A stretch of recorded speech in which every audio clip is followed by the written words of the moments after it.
Chairperson,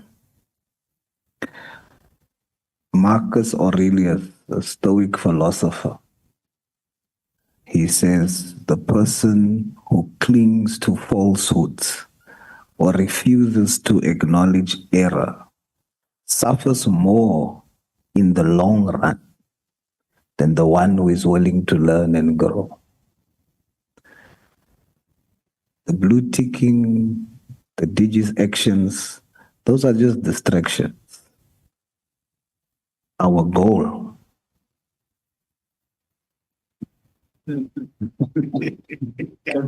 our goal is not to worry about our egos being blue ticked or not. Those are minor issues. Ours is to hold the executive accountable. It is not about the minister appearing before the committee.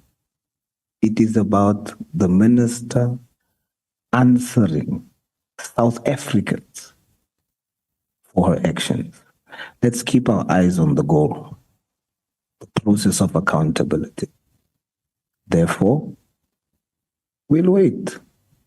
If it's the 22nd, I will only participate in a meeting where the minister is present and all that was involved. So, 22nd, Chairperson, let's meet with the minister on the 22nd and hold her accountable for her actions. Thank you, Chair. Thank you very much. Hold on, Lonzi. I want to start this thing. It's going to start now when you think I'm sabotaging your time. You can go ahead. No, thanks, Chair. I don't think I'm going to be long. I think maybe to pick up from what Honorable Sauls said is that there seems to be a forgetting of what really the main fight was about here from the start. And the fight was about having our sitters do the work that they are supposed to do. Ensuring that we've got the correct people who are appointed to our sitters, ensuring that we deal with the corruption in our sitters, ensuring that the comrades who are connected, the corrupt officials and all of those are uprooted from our sitters so that our sitters can be able to serve the youth of South Africa. When we woke up this morning, Chair, we woke up to statistics which said the South African Police Service advertised 5,500 posts for young people to participate in the training program. And as shocked as we all were, 927,000 young people applied to just 5,000 posts. So it means at least more than 920,000 young people in South Africa are not going to be in education, are not going to be in employment, and they're not going to be in training, the so-called NEET youth.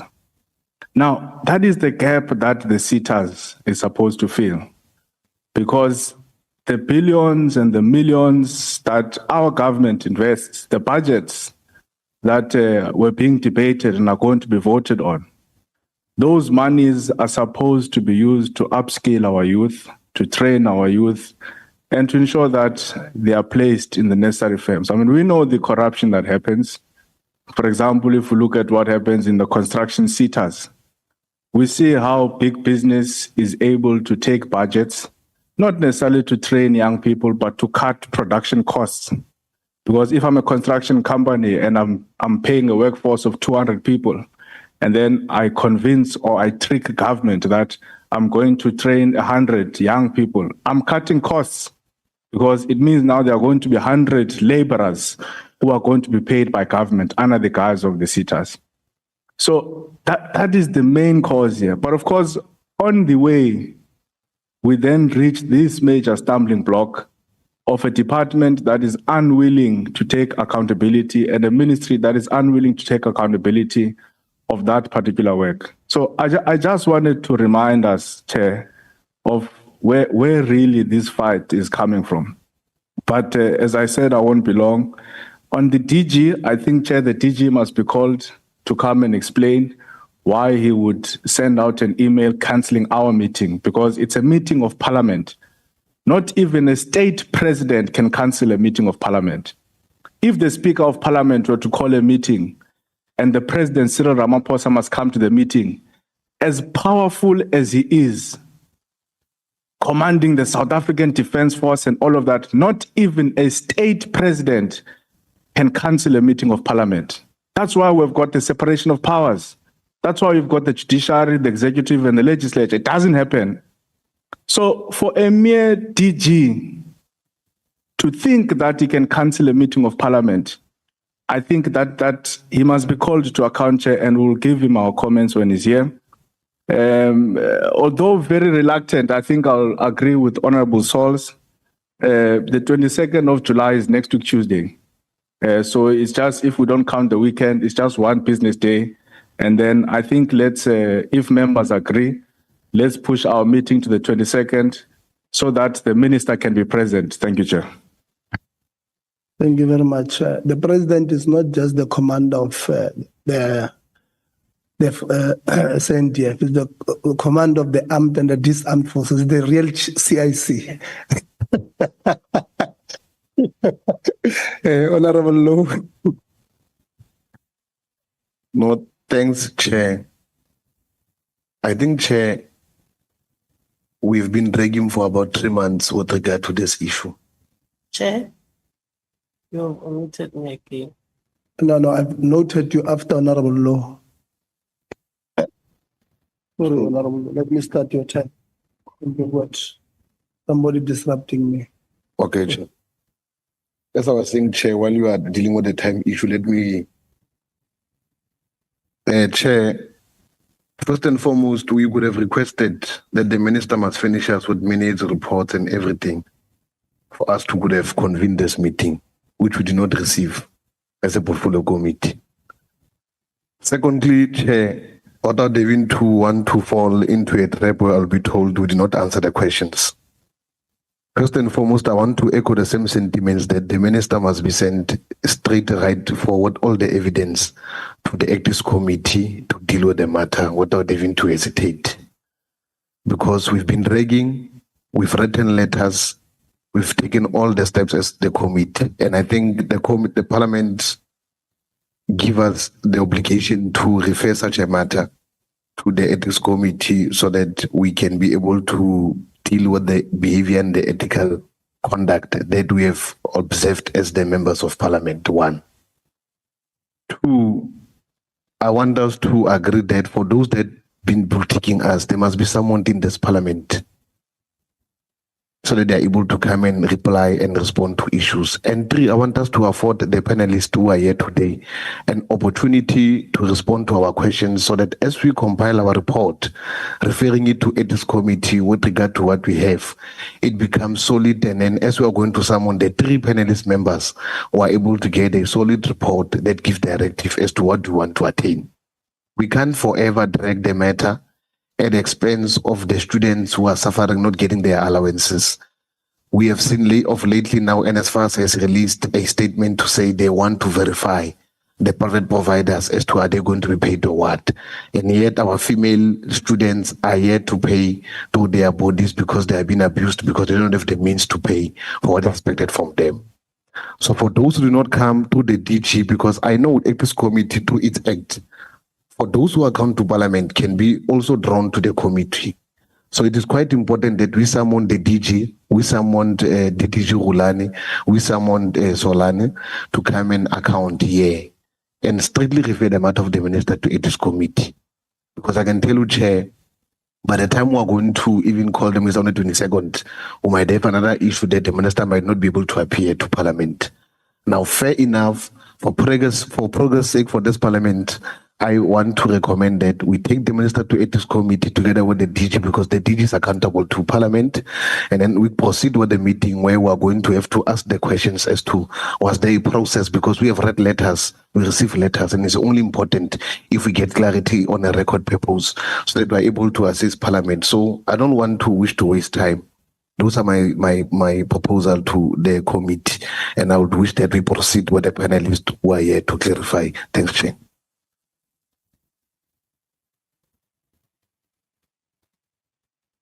Younger.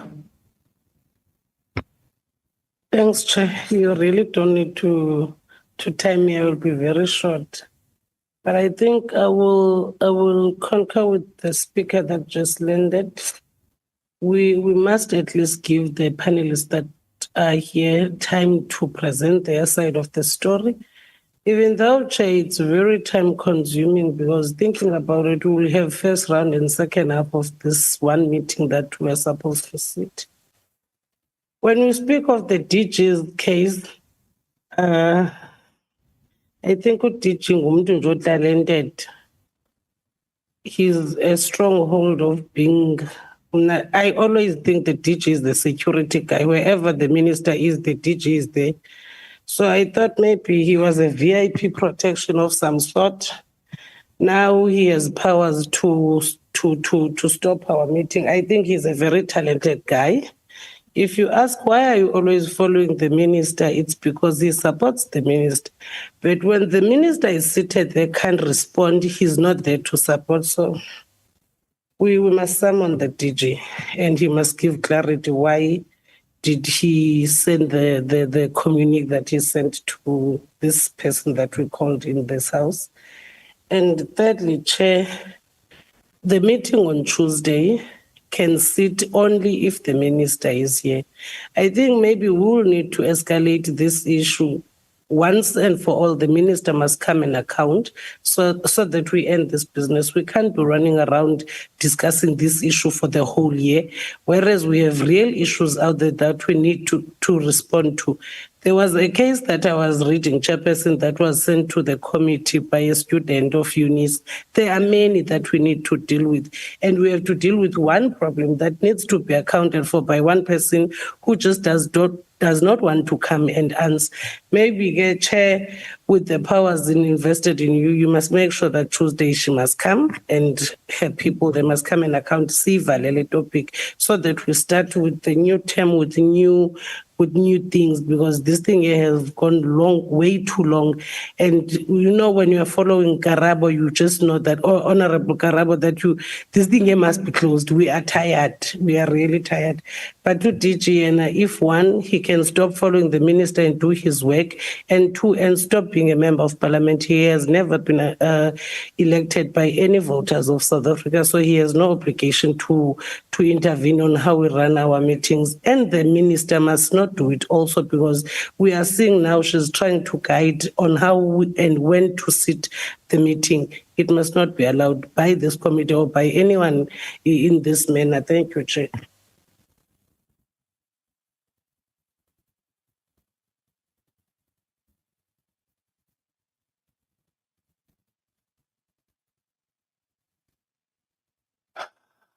Okay.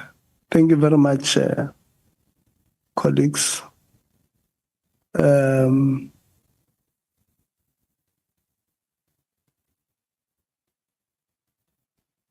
Yeah, Tuesday won't work as well.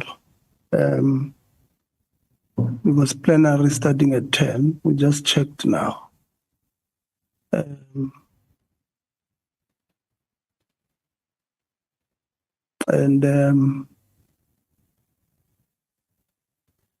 Okay, so let's close the Chair, thing. may I, before you conclude, just ask a clarity question on something you presented before you respond? You had a chance to speak. Yeah, but my bell didn't go. Your bell didn't go. Now, just a clarity. Okay, Gaza. Thank Just you, Chair. because- You look very enthusiastic. No, just because here in the committee, it's only you and I who are older, so I'm only allowing you. Oh, well. Chair, now, in the letter, the apology of the minister, you read that she referred to the wasteful expenditure or the cost matter. Am I right? So I want to support that those who are here present, because people incurred costs. But the minister is causing wasteful expenditure. She mustn't refer us to that when she's causing it. Okay, that's these days you are very strong with political statements, Desiree. Honorable Zondo, you don't want me to conclude what you have just said, to summarize, or you forgot something? I think, Chair, we have two proposals. No, so allow me to summarize. So you want to summarize the two proposals? No, it's because now you have given us an information that Tuesday. No, don't- hold on. I'll summarize. Okay. Don't worry. So we'll do it this way, colleagues. I think when I look at the majority of you agree that we must get to the end of this process. And the majority of you are saying it's only the minister who will help us get to the bottom of this. So even though a plea letter had indicated 22 or 23, the dates that are not available, I'm going to check with the chair of chairs. I know Thursday is caucus days, and that will be the first available day. So I'm going to check with the chair of chairs. If caucuses, political parties have got their caucuses, then we'll apply to sit at 2, but we must be prepared to leave at night.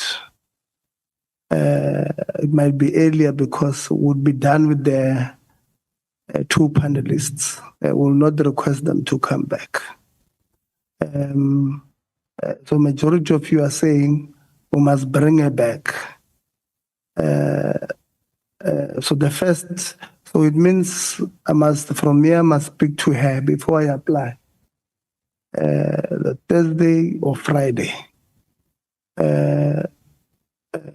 Hold on, I'm reading the majority of members said they want to conclude this thing with the minister. That's what your numbers are saying. Majority of you. So this is the good thing about democracy. Democracy says you'll vote left. You see, Honorable Lonzi got 9%, and he must accept it. That the people voted, it said 1994 or 2024. 2024 is our 94. They got 9%. Put your hand down, I'll give you guys after. I'm summarizing the views here of the people who said what in the meeting. Majority are saying we must consider giving her a thing to come back to speak on this matter. That is one. And I'm saying the 22nd and the 23rd is not available.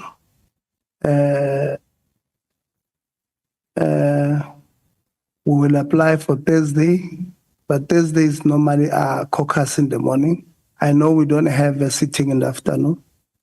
It's okay. Or Friday next week, so that we close the matter. Right? And then the overwhelming majority of you are saying we must summon the Director General to explain his role on a number of issues. We must summon Assisi Pesolani for not responding to us, and we must summon Ms. Rulani Ngwenya to explain this thing with the DG. We'll also invite Nelisiwe Simane, because at least some of you has accepted the apology. I mean, when we don't have proof of somebody faking something, we must not make it a reality that there's such a thing. So then we had 2 members who said, in the meantime, we must send the minister to ethics on evading parliament.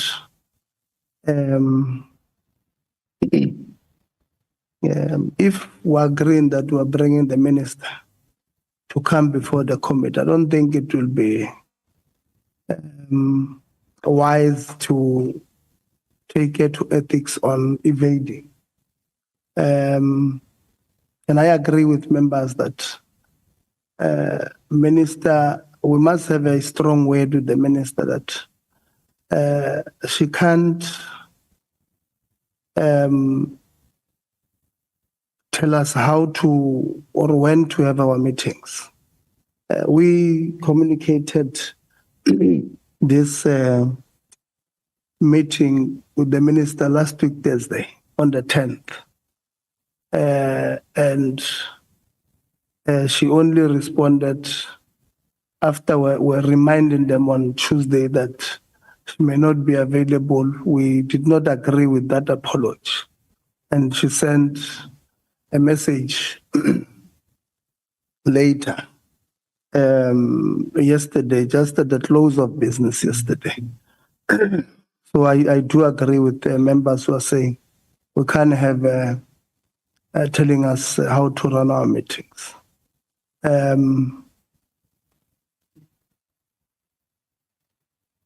So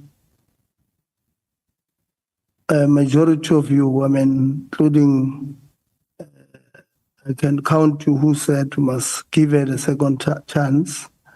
Desiree was the first one.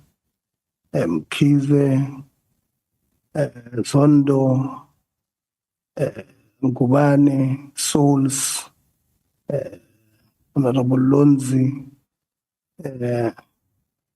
and Honorable Governor who said we must bring her only if she's available. So 7 members here out of 10 of you indicated that we must bring the minister back. So when we summarize your view. These are your views on bringing her back. And then we are going to conclude that way on this specific matter that I've noted you put your hand down. I've noted you, I'll call you. And from there we will, obviously the 22nd and 23rd is not available. And then others we are going to process in that fashion.